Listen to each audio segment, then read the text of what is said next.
Endi bir ishga eg'iz muhokama qilamiz, hurmatli vatandosh, siz bilan birlikda ko'rib o'tdik Havay suhbati. Çünkü Amerika diplomatlarının Havay suhbati. Prezident Trump'ның yuqorqidek fikir bayon qilishi nima? Çünkü bilan bo'lgan barliq munosabatlarni uzib tashlashimiz mumkin, bu bizning siyosiy tanlashimizning bir tarafi. Shundaqla Jungo'ning yuqorida ikki davlatdan biri Amerikada Davlat Meclisi, Davlat Mahkemesi'nin bayonotchisi e'lon qilgan xabar, yana biri Xinhuashi Beijingda e'lon qilgan xabar. Shunga ikkilisi ko'rsatdim. Har ikkilisida mazmun asosiyatdan o'xshash, lekin ikki davlatning maydonini sharhlayshi boshqacha. Ko'rsatdi vatandoshlar, hozir dedik Prezident Trump Havay suhbati yaklaştı. Prezident Trump dedi ki biz iki devlet barlık münasebette ayrılıp gitişki tayarlığımız var, mümkünlüğümüz var. Bu bizim siyasi tanışımız oldu.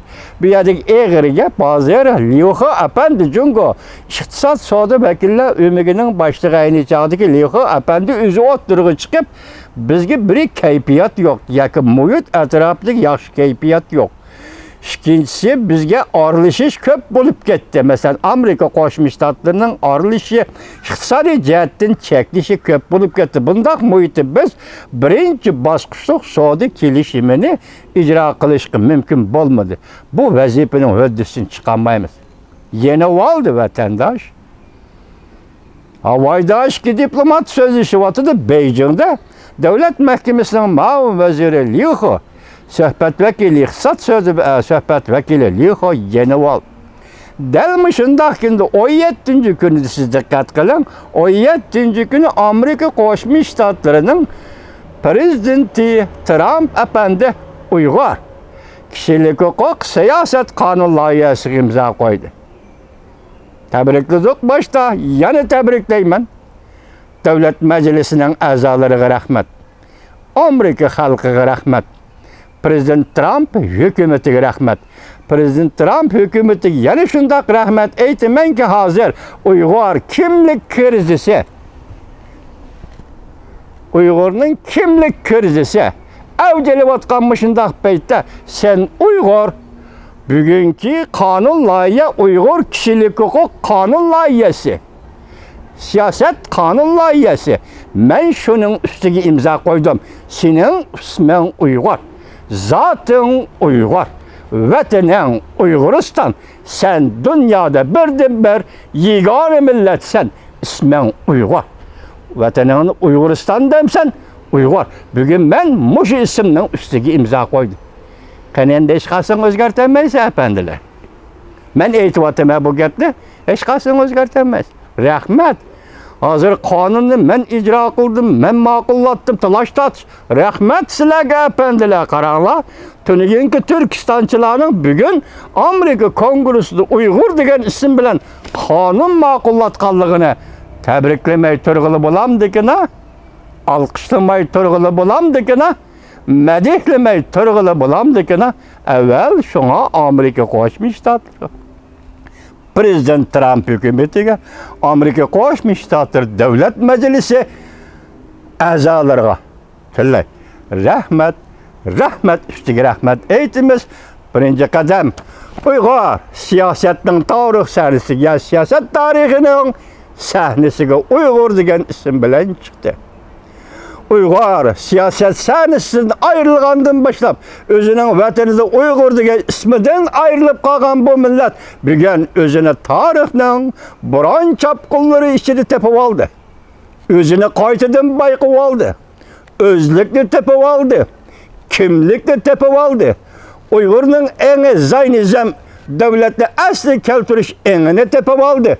Uyg'ur cho'chib turib, bir chukurib o'rnidan dastur. Şu esnada Prezident Trump Uyg'ur kishilik huquq siyaset kanun loyihasiga imzo qo'ydi.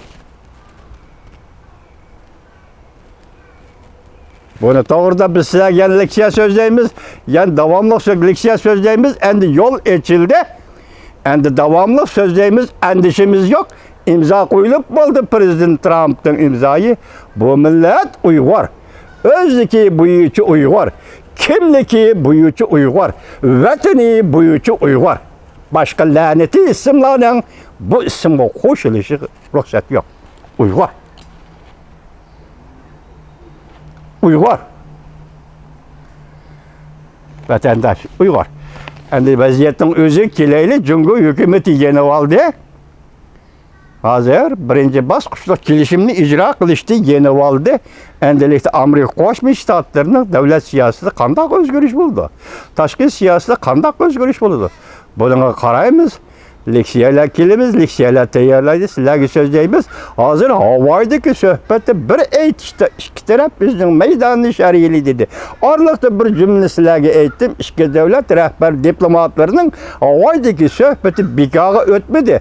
Netice yarattı hem değildi. Bu sözlerin hemmisi kayni çıkıp geldi.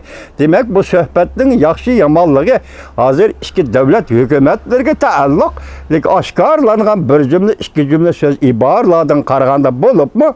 Bir yerde hazır Liho Efendi Cumhur'un sohbet vekili, Saudi sohbet vekili biz hem de birinci basqıçta kelişim boyunca icra kılalmayımız belge vaadimizni dedi. Bu yeni veriş bulup hesaplandı. Prezident Trump andan kendi ulaplı digidek, şunun ülgürüplü digidek fikir bayan kıldı. Fikir bayanı dedi ki, biz Cumhur bilen bolgan barlık münasibetlerde, özü bitiş barlık münasibetlerde ayrılış, bu bizden siyasi tallışımızın bir tarifidir dedi. Muşundak bolganda hazır iki devlet münasebeti, yani jirik bir devirge kirip geldi. Dal şundak jirik bir davr kirip kelgende Cumhur hükümeti iki hukumdan nait ene koydu. Biz fikir almıştırdık. Çunkur fikir almıştırdık. Mesela halkara meseleler, rayon karakterlik meseleler. Hazır Şinjan Uygur Abdunum rayını, yani müstemlike Uyguristan rayon karakterlik meseleler qatarıga kirip geldi. Belki Xinhua şeyinin özünün ağzı bilen şu qatarıga kirip geldi. Rahmet Amerika Qo'shma Shtatlarının tashqi siyosatiga. Rahmet diplomat Amerika Qo'shma Shtatlarının davlat ishlar katibi Mike Pompeo. Demek Uygur meselesini bugün rayon karakterlik meseleler qatarida söz düşüdüğün derece götürüp çıktı. Rahmet sana Amerika.